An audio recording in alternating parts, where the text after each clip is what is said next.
The Callahan mansion rose from Beacon Hill like a fist of old money wrapped in wrought iron and silence. 40 rooms of cold marble and colder secrets, gates that hadn't opened for strangers in 4 years, and somewhere on the third floor, a 7-year-old girl who hadn't heard her own name spoken aloud since the night she watched her mother die. Elena Vasquez sat in her rusted Honda at those gates, engine idling, watching her breath fog the windshield while she read the text message one more time. Dana-Farber Cancer Institute. Trial registration closes in 29 days. Required deposit, $25,000. Full treatment cost, $85,000. Please confirm enrollment. She turned off the engine. The silence rushed in like water filling a sinking ship. 29 days, that's all her mother had. 29 days to find $85,000 or the experimental treatment that represented Rosa Vasquez's only chance at survival would go to someone else. Someone whose daughter had money. Someone whose daughter hadn't spent the last 12 years working double shifts at understaffed hospitals, sending every spare dollar to a woman who still insisted she was fine, who still said, "Meja, you don't have to do this," who still pretended the cancer wasn't eating her from the inside out. The gates buzzed. Elena drove through. She watched in her rearview mirror as they closed behind her, and she couldn't shake the feeling that she just swallowed something that wouldn't let her back out. The woman who met her at the service entrance had a face carved from the same gray stone as the mansion. Mrs. O'Sullivan, head of household staff. Her handshake was brief and dry, her eyes the color of dishwater, and her voice carried the particular flatness of someone who had learned long ago that caring about things only made them hurt more when they were taken away. The tour was short. East Wing, medical supply room, the grandfather's quarters. Patrick Callahan was 81 years old and had forgotten most of them.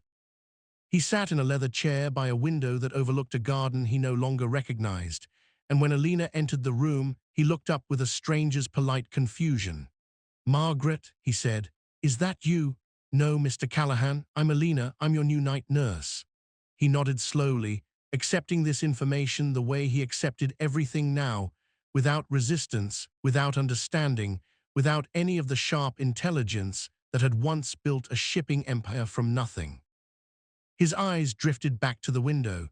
Mrs. O'Sullivan pulled Elena into the hallway. "He has good days and bad days. Tonight will likely be a bad one. The storms make him restless." She paused. "He calls everyone Margaret. That was his daughter-in-law. She died 4 years ago." Elena nodded. She'd seen this before. The way dementia grabbed hold of a single memory and wouldn't let go, replaying it on a loop while everything else faded to static. "The position pays $3,000 per week," Mrs. O'Sullivan continued. 30-day minimum contract. You will be paid in full upon completion. If you leave early, you forfeit everything. $3,000 a week, $12,000 a month. In 30 days, she'd have enough for the trial and then some. Elena's heart hammered against her ribs. "I understand. I doubt that." Mrs. O'Sullivan stopped at the base of a staircase. Above them, the mansion climbed upward into darkness. Second floor. Third floor, something about the stillness up there made Elena think of tombs. "Before you begin, you need to understand the rules." She held up one finger. "Rule 1, you work the east wing only, you do not wander. This house has rooms that haven't been opened in years, and Mr. Callahan prefers it that way." A second finger. "Rule 2, if you see Mr. Callahan, the son, not the father, you do not speak unless spoken to. You do not make eye contact unless he initiates it. You are furniture to him, expensive furniture that serves a function. Remember that." A third finger. "Rule 3, the third floor is the family residence. You do not go there, not to clean, not to explore, not for any reason, ever." Mrs. Sullivan paused. Something shifted in her face. The carefully maintained blankness cracked just for a moment, and Elena saw something underneath that looked almost like fear. "Rule 4, her voice dropped. There is a child in this house, a girl. 7 years old. She lives on the third floor. She does not speak. She does not respond to sound. She has not heard her own voice in 4 years. Elena waited. "The child is not your concern. If you see her, you look away. If she approaches you, you walk away. If she touches you, you do not respond, you do not speak to her, you do not smile at her, you do not acknowledge her existence in any way. To you, she is a ghost. Do you understand? Elena hesitated. Why? Mrs. O'Sullivan's expression hardened. Because Mr. Callahan has spent 4 years and $11 million trying to fix what cannot be fixed. Because every specialist, every treatment, every experimental procedure has failed. Because he has watched hope destroy him twice, once when his wife died, and once for every doctor who promised they could help his daughter and couldn't. She leaned closer, close enough that Elena could smell the lavender soap on her skin. The nurse before you sang a lullaby. She thought the child was sleeping nearby and she sang. She was removed from the house that night. She works at a gas station now. No hospital in Massachusetts will give her a reference. Elena's mouth went dry. The one before her had ideas, theories about what was wrong with the child. She shared those theories with Mr. Callahan. She thought she was helping. Mrs. O'Sullivan's voice dropped to barely a whisper. I don't know where she is now. No one does. Staircase seemed to stretch upward forever. Elena imagined a small girl sitting alone in one of those dark rooms, surrounded by silence so complete it had become a kind of prison. Mr. Callahan's pain is not something you can fix, Mrs. O'Sullivan said. His daughter's condition is not something you can help. The only thing you can do is your job, quietly, competently, and without involving yourself in matters that do not concern you. Do this for 30 days, collect your payment, and leave. She straightened. The mask slid back into place. Do you understand the rules? Elena thought about her mother. 29 days, $85,000. A cancer that was spreading while she stood here in this cold hallway, debating the ethics of looking away from a child who needed help. Yes, she said, I understand. That night, Elena settled into the routine, checking vitals, adjusting medication. Sitting with the old man while he slept, watching his chest rise and fall, listening to him murmur names she didn't recognize. At 2 in the morning, she heard something, footsteps, small and shuffling, coming from somewhere above her. Elena stood at the window and looked up at the 3rd floor. Most of the windows were dark, but one, a corner room overlooking the garden, had a faint glow. A nightlight maybe, or a lamp left burning against the darkness. She watched for a long time. And just before she turned away, she saw a shadow pass in front of that light. Small, quick, gone almost before she registered it. A ghost, Mrs. O'Sullivan had called her. To you, she is a ghost. Elena returned to her chair. She picked up her book. She did not look at the window again, but she couldn't stop thinking about the shadow. Couldn't stop imagining a 7-year-old girl wandering alone through an empty floor, trapped in a silence that had lasted 4 years. 29 days, she told herself. Just follow the rules, don't look, don't engage, don't think about the girl who isn't your problem. She managed to believe it for almost 3 days. On the 3rd morning, Elena finished her shift and walked through the garden toward her car. The sun was just coming up, painting everything in shades of pink and gold, and the air smelled like dew and roses and the particular stillness that exists only in the moments before the world wakes up. She almost didn't see the girl. Sophia Callahan was sitting on a stone bench near the garden wall, her back to Elena, her dark hair hanging loose around her shoulders.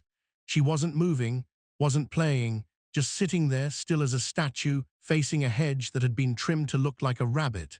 Elena stopped. Every instinct told her to turn around, walk away, pretend she hadn't seen anything. But then Sophia raised her hand to her ear. Not the absent gesture of someone scratching an itch. Something deliberate, intentional. She pressed her palm flat against her right ear, held it there for 3 seconds, released, pressed again, released, pressed again, like she was testing something, searching for something, like she was waiting for a sound that wouldn't come.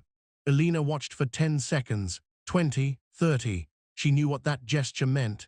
She'd seen it before, years ago, in nursing school. An 82-year-old man named Marcus, who everyone thought had dementia. He'd responded to questions randomly, seemed lost in his own world, couldn't follow conversations. Elena had been assigned to clean him up one morning. She'd looked in his ear on a whim, and what she'd found had changed everything. A wax plug the size of a pencil eraser, pressed directly against his eardrum. She'd removed it. 20 minutes later, Marcus's dementia had disappeared. He'd never been confused. He'd just been unable to hear clearly, and the distortion had made everything sound like nonsense. The attending physician had never once looked in his ears. Elena watched Sophia press her palm against her ear again. Press, release, press, release. That's not how a deaf person moves, she thought. That's how someone moves when they're trying to find something, when they remember what sound felt like and they're searching for it in the darkness.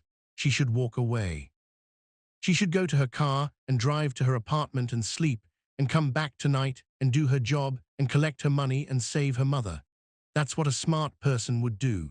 Elena stood in that garden for almost a minute, watching a 7-year-old girl search for sounds that wouldn't come. And then she did something she would never be able to explain to herself, something that made no logical sense, something that would set into motion a chain of events that would either save her or destroy her. She watched for one more second, and then she turned and walked away, but not toward her car, toward the east wing, where she'd seen a toy rabbit sitting on a hallway table the night before, a rabbit that looked very much like the hedge Sophia had been staring at, a rabbit that had clearly been dropped by a small girl who wasn't allowed to leave the 3rd floor, a rabbit that Elena knew with absolute certainty she was about to return. The rules said look away.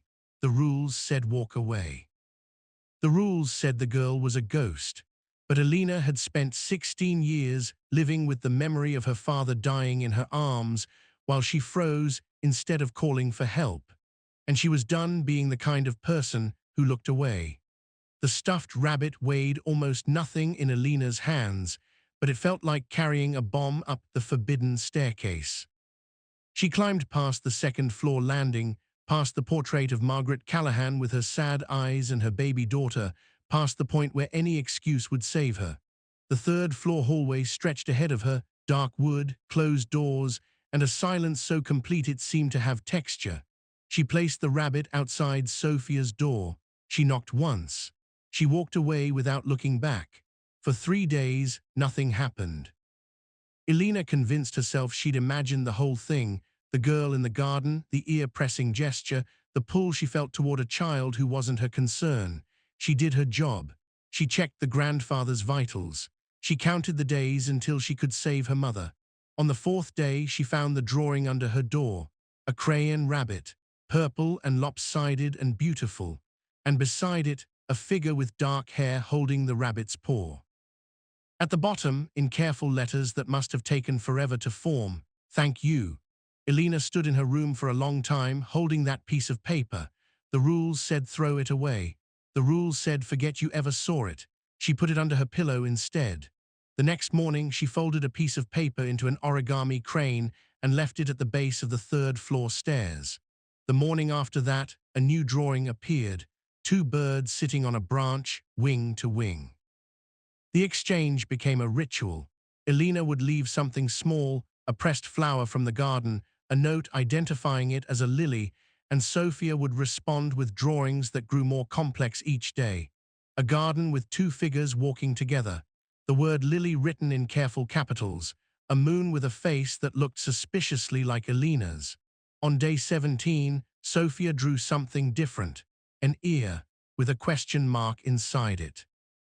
Elena stared at that drawing for over an hour, sitting on her bed while the grandfather slept and the mansion creaked around her. An ear, a question mark. Sophia was trying to tell her something, asking a question no one else had thought to ask. The memory surfaced without warning. Marcus Chen, 82 years old, sitting in a wheelchair at Boston General during Elena's nursing school rotation. Everyone said he had dementia. He couldn't follow conversations. He responded to questions with random answers. He seemed lost in a world no one else could reach. Elena had been assigned to clean him up one morning. Standard procedure, nothing special, but something about the way he tilted his head made her pause. She'd looked in his ear on impulse, just a quick check with her penlight. What she found made her call for a supervisor immediately. A wax plug the size of a pencil eraser pressed directly against his eardrum. The removal took 20 minutes. Marcus's dementia disappeared in 30. He'd never been confused. He'd been unable to hear clearly, and the distortion made every voice sound like nonsense. He'd spent 8 months in a care facility being treated for a condition he didn't have, all because no one had thought to look in his ears. The attending physician had never once checked. Elena looked at Sophia's drawing again. The ear, the question mark. What if everyone had been so focused on complicated answers that they missed something simple? The thought consumed her for 3 days. She went through her shifts on autopilot, checking vitals and adjusting medications while her mind circled the same impossible question. 47 doctors, 12 countries, $11 million, and a 7-year-old girl who touched her ear like she was searching for something that had been stolen. On day 19, Mrs. O'Sullivan almost ended everything. Elena was in her room, changing out of her scrubs, when the door opened without a knock. Mrs. O'Sullivan stepped inside, clipboard in hand, eyes moving across the space with the efficiency of someone who had conducted 1,000 inspections. Elena's blood turned to ice. The corner of Sophia's drawing, the one with 2 birds, was sticking out from under her pillow. Mrs. O'Sullivan walked to the bed. Her hand hovered over the pillow. Elena couldn't breathe, couldn't move, couldn't do anything but watch her entire future collapse in slow motion. Mrs. O'Sullivan picked up the drawing. She looked at the 2 birds for a long moment. Then she looked at Elena. The silence stretched like a wire about to snap. "You've been here 3 weeks," Mrs. O'Sullivan said. "You've done good work. The grandfather is comfortable. His vitals have been stable." She placed the drawing back exactly where it had been. "Don't make me regret recommending you." She left without another word. Elena didn't move for 10 minutes.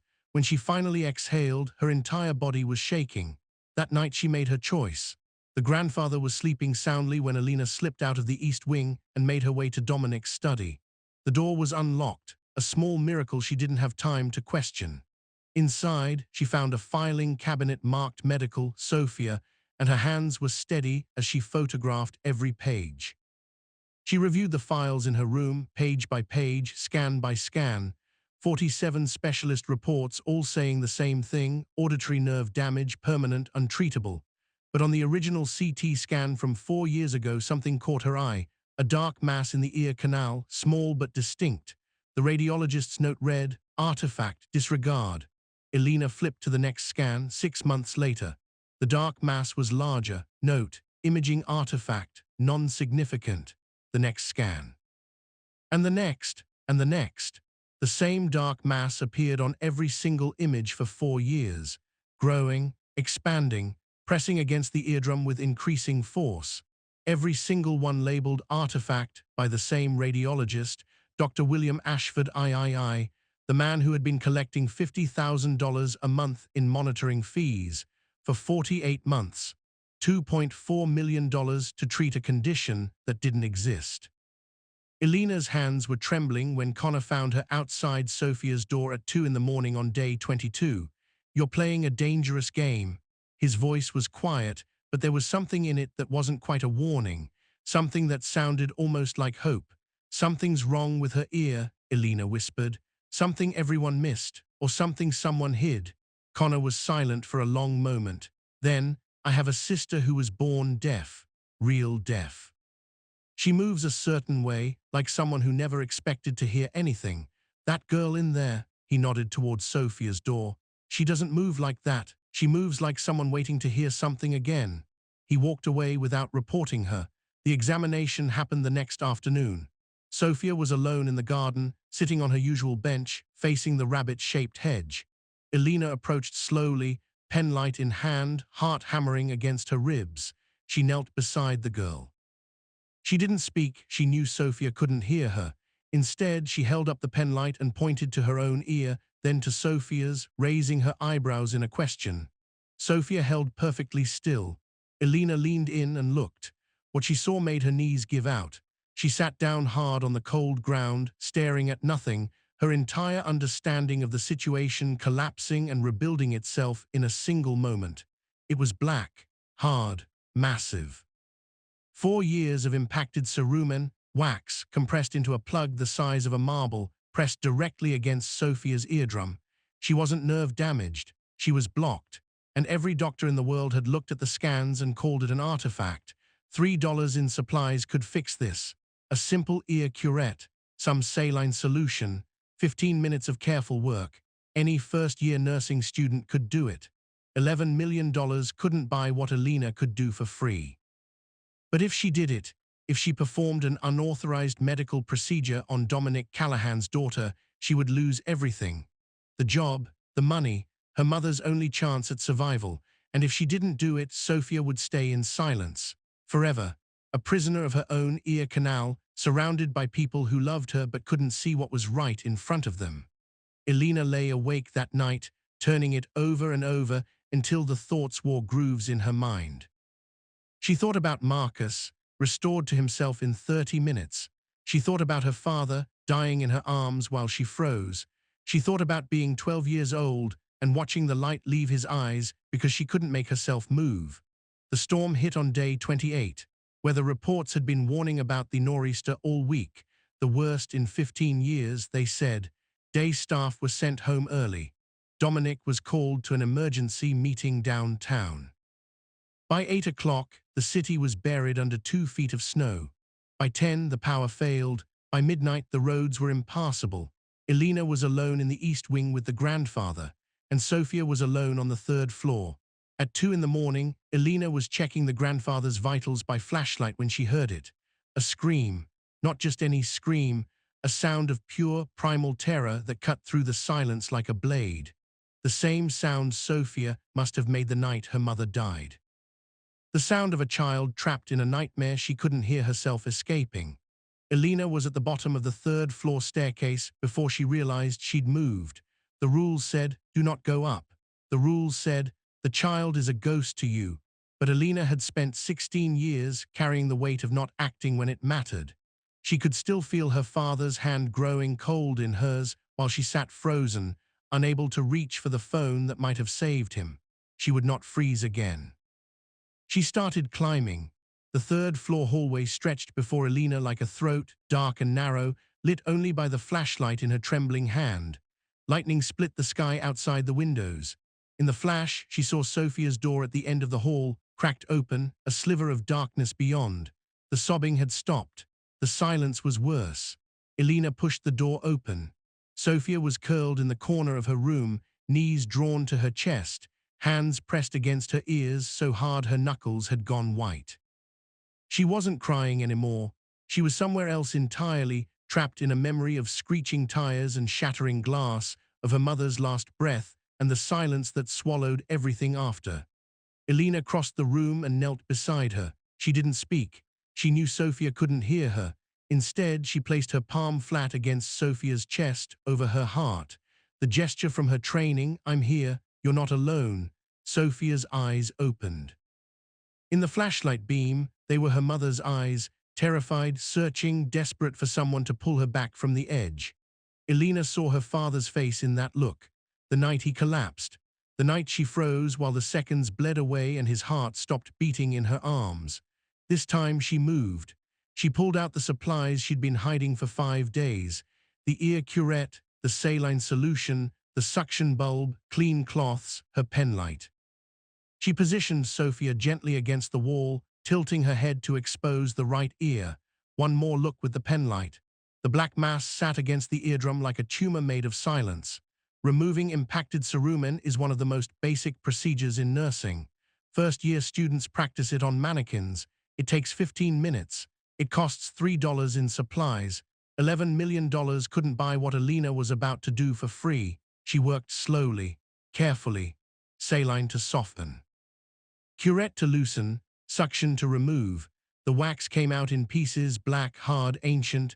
4 years of compressed silence, extracted fragment by fragment. Sophia held perfectly still, as if she understood that something important was happening, something that required her absolute trust. The final piece, the core, was the size of a marble. It released with a soft pop.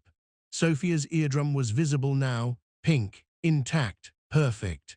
The storm howled outside. Wind rattled the windows hard enough to shake the frame. Sophia went completely still. Her eyes widened. She whispered, the first word she'd spoken in 4 years. Wind. Alina's throat closed. She could barely form the words. Yes, that's the wind. Can you hear it? Sophia started to cry, but differently now, not terror, wonder. Her small hands reached up and touched her own ears like she was meeting them for the first time. "I can hear you," she said. "I can hear your voice. It's so loud. Everything is so loud." She threw her arms around Elena and held on like she was afraid the sound would disappear if she let go. "Thank you," Sophia whispered. "Thank you, thank you, thank you." Elena held her and let her own tears fall, for Sophia, for her father, for the 16 years she'd spent carrying the weight of not moving when it mattered. She had moved this time. She had finally moved. The front door crashed open downstairs. Footsteps, running, multiple sets, echoed through the mansion. Then Dominic's voice, cutting through the storm. "Sophia." He took the stairs 3 at a time. Elena heard him coming but couldn't move, couldn't do anything but hold Sophia tighter as the footsteps thundered closer. The door burst open. Dominic Callahan stood in the doorway, chest heaving, snow melting in his dark hair. His eyes found them instantly. His daughter on the floor, a stranger holding her, medical instruments scattered around them, and blood on Sophia's neck. A small scratch from the procedure, nothing serious but enough. He didn't ask questions. He crossed the room in 2 strides, grabbed Elena by the throat and slammed her against the wall. His hand was a vice. His eyes were murder. "What did you do to her?" Elena couldn't breathe, couldn't speak.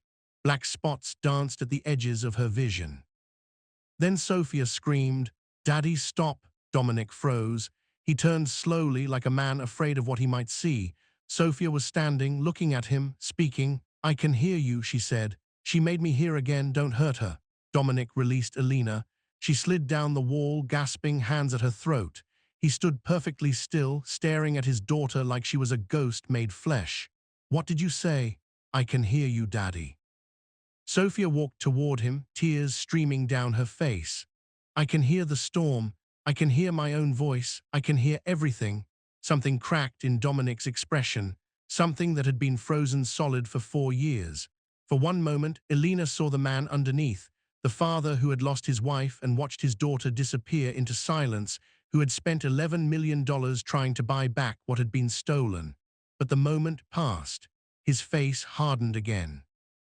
He turned to Connor, who stood in the doorway. "Take the nurse to the basement. Lock her in the cold room. I need to understand what happened before I decide what to do with her." Connor hesitated. His eyes met Elena's. "Now," Dominic said. Elena was dragged down 4 flights of stairs. The cold room was exactly what it sounded like. Stone walls, no windows, a single bare bulb that flickered twice and died. The door locked behind her with a sound like a coffin closing. She sat in the darkness, shivering, and thought, "I saved her, I saved the child. And now I'm going to die for it. But at least I didn't freeze. At least I moved." The door opened 3 hours later. Not Connor, Dominic himself, standing in the light like a man who had aged 10 years in a single night. Behind him, Elena could see the hallway. Dr. Ashford being escorted past by 2 men who looked like they knew exactly what to do with people Dominic wanted removed. His face was pale, his hands were shaking. "Mr. Callahan, please," Ashford's voice cracked.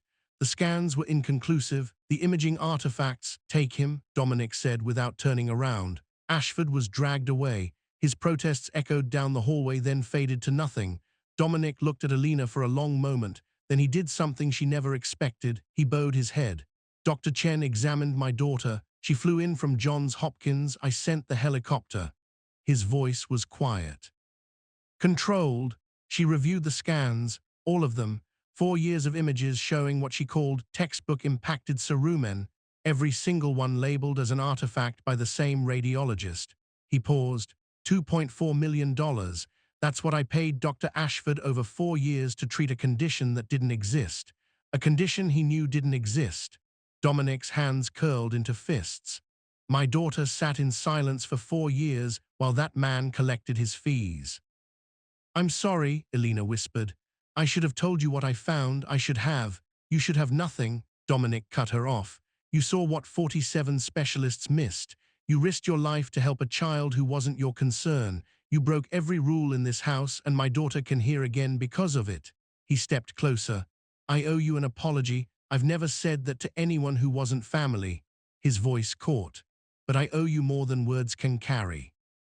Elena stood in Dominic's study an hour later, Still shaking from the cold room, still processing what had happened, Dominic slid a paper across his desk. You came here for money, for your mother's treatment. You needed $85,000. Yes, Elena managed. This is a wire transfer for $1 million. It will arrive in your account within the hour. Elena couldn't speak. Your mother will receive treatment at Dana-Farber. The best oncologist in the country is being contacted tonight. All expenses covered for as long as needed. Dominic stood and walked to the window, his back to her. When she recovers, and she will recover, you'll bring her here for dinner. You saved my daughter, your family now. 3 months later, Rose's tumor was shrinking. The doctors used words like remarkable response and unexpected remission. Elena visited every day. She brought flowers from the Callahan garden, lilies, always lilies. Mija, Rosa said one afternoon, studying her daughter's face, you look different, lighter. I didn't freeze this time, Mama. Someone needed me and I moved. 6 months later, the mansion was full of sound. Sophia's laughter echoed through hallways that had known only silence. Music played in the kitchen. Dominic came home earlier now, learning sign language with his daughter, not because she needed it, but because they wanted a secret language just for them.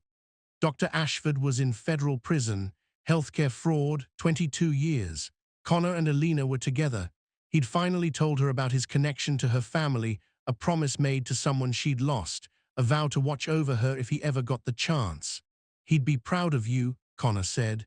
You're exactly who he said you were. 1 year later, Elena ran a clinic funded by Dominic, housed in a building he'd bought specifically for this purpose. The clinic specialized in one thing: misdiagnosed children, the ones the system had given up on, the ones whose parents were told nothing more could be done. 7 families helped so far, 7 children who had been written off, 7 sets of parents who had been told to accept the impossible. Every Sunday, Elena went to the Callahan mansion for dinner. Sophia called her Aunt Elena. Rosa came too, cancer-free now, healthier than she'd been in years. The dining room that used to hold only silence held laughter instead. The final night of this story, Elena tucked Sophia into bed. Aunt Elena, Sophia's voice was sleepy, content. Why did you help me when everyone else didn't? Elena thought for a long moment. Because I saw something in you that no one else was looking for. And because a long time ago, someone I loved needed help, and I was too scared to move. I promised myself I'd never let that happen again. Sophia nodded like this made perfect sense. I'm glad you came to our house. Me too, sweetheart, me too. Elena turned off the light and walked toward the door, but Sophia could hear her footsteps now as she left. She could hear the creak of the floorboards, the whisper of fabric, the soft click of the door closing. She could hear everything. And that was enough. Sometimes the thing that changes everything isn't a miracle. It isn't a $1 million treatment or a world-famous specialist. Sometimes it's just someone who refuses to look away. Someone who breaks the rules because the rules were wrong. Someone who moves when everyone else stays frozen. If this story meant something to you, hit that subscribe button. Share it with someone who needs to hear that ordinary people can do extraordinary things. And remember, the next time someone tells you nothing can be done, maybe look one more time. You might be the one who sees what everyone else missed.